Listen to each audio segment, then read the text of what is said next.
Perkenalkan, nama saya Nur Hidayani dari kelas 10C, kelompok 9. Asal mula Kerajaan Majapahit. Kerajaan Majapahit merupakan kerajaan yang terletak di Sungai Berantas di daerah Mojokerto. Majapahit merupakan puncak kejayaan di Jawa Timur dan merupakan kerajaan Hindu terbesar di Indonesia. Berdirinya Kerajaan Majapahit sangat berhubungan sekali dengan runtuhnya Kerajaan Singasari. Kerajaan Singasari runtuh setelah salah satu adanya raja vasal, yaitu Jayakatwang, yang mengadakan pemberontakan. Kerajaan Majapahit didirikan oleh Raden Wijaya yang merupakan menantu dari Raja Singasari terakhir, Kertanegara. Raden Wijaya beserta istri dan pengikutnya dapat meloloskan diri ketika Singasari diserang Jayakatwang. Raden Wijaya meloloskan diri dan pergi ke Madura untuk menemui dan meminta perlindungan dari Bupati Sumeneb, yaitu Arya Wiraraja.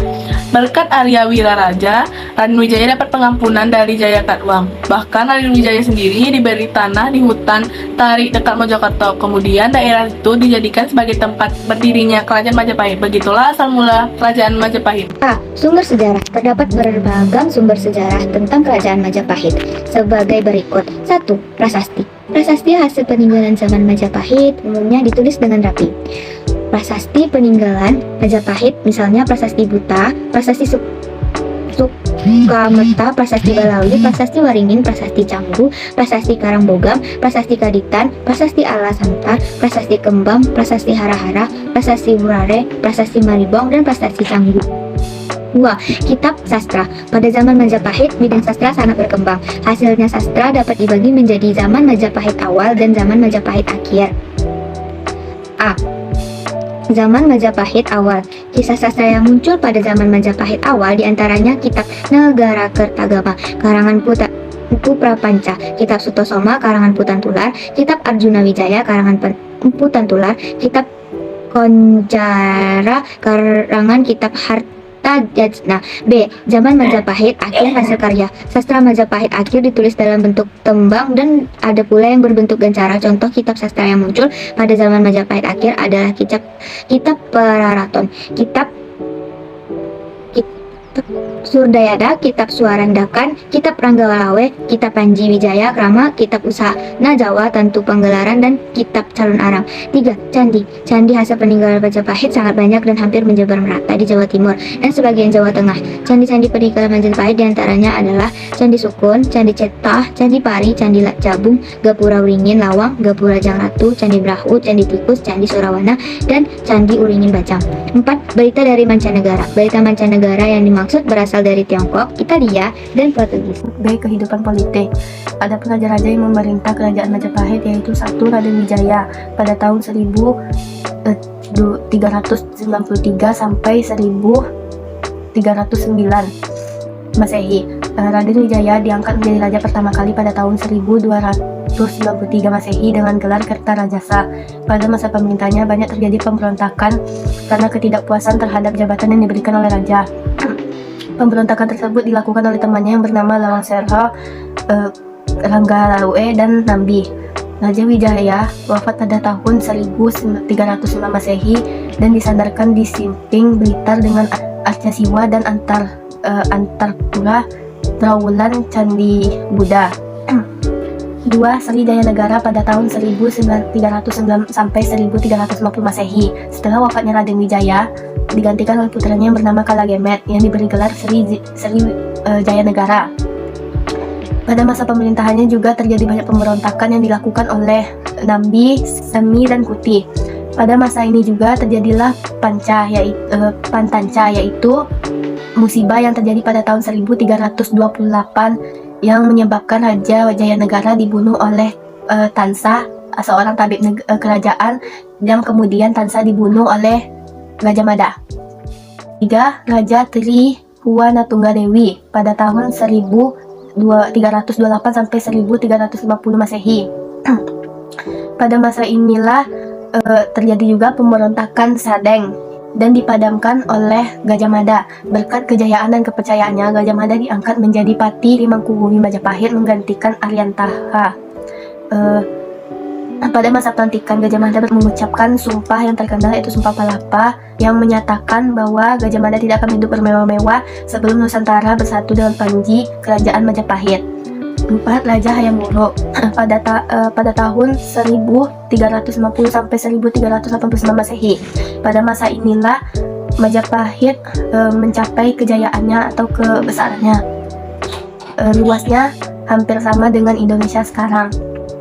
Pada masa ini juga terjadi perang antar Gajah Mada dengan Raja Pajajaran yang mengakibatkan Raja Pajajaran terbunuh dengan putrinya. Karena peristiwa tersebut, politik Gajah Mada melemah.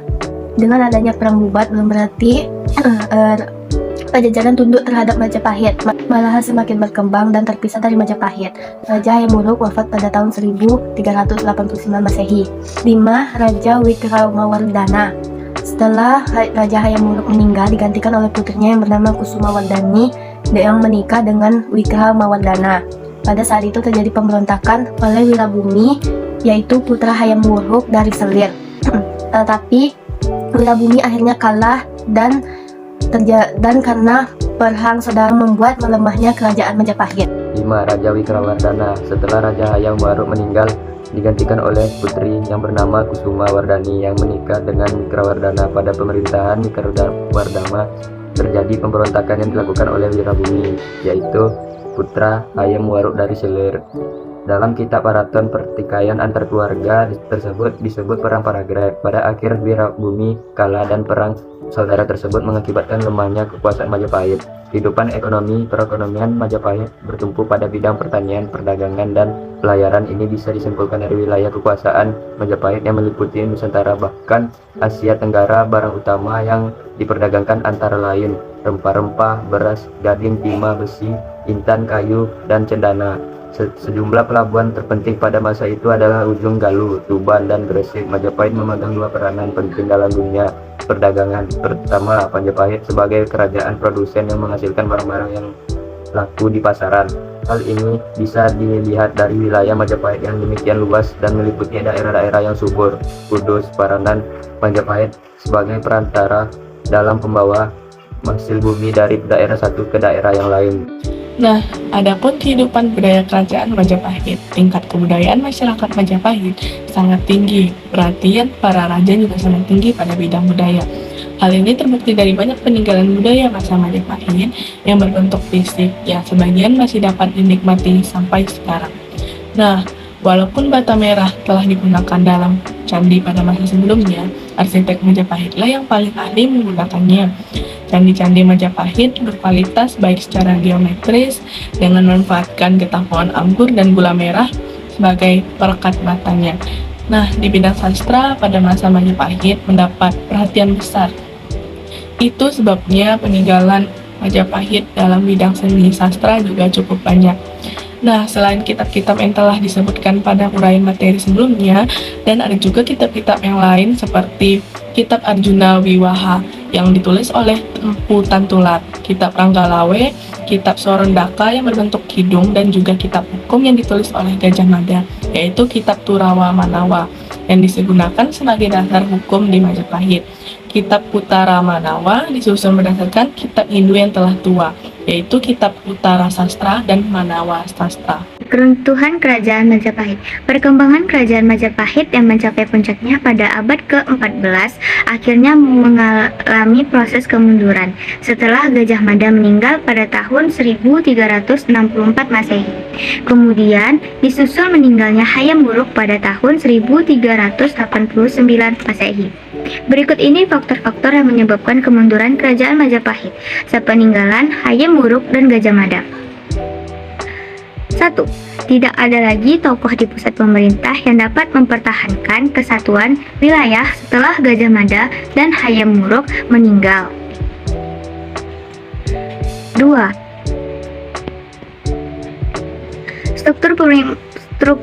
Struktur pemerintahan Majapahit yang mirip dengan sistem negara serikat pada masa modern dan banyaknya kebebasan yang diberikan kepada daerah memudahkan wilayah-wilayah jajahan untuk melepaskan diri begitu diketahui bahwa di pusat pemerintahan sedang kosong kekuasaannya. Yang ketiga, terjadinya perang. Terjadinya perang saudara di antara perang Paragreg 1401 sampai 1406 Masehi yang dilakukan oleh Wirabumi melawan pusat kerajaan Majapahit. Selain perang saudara, terjadi juga usaha memisahkan diri yang dilakukan di Girindawardhana dari Kediri.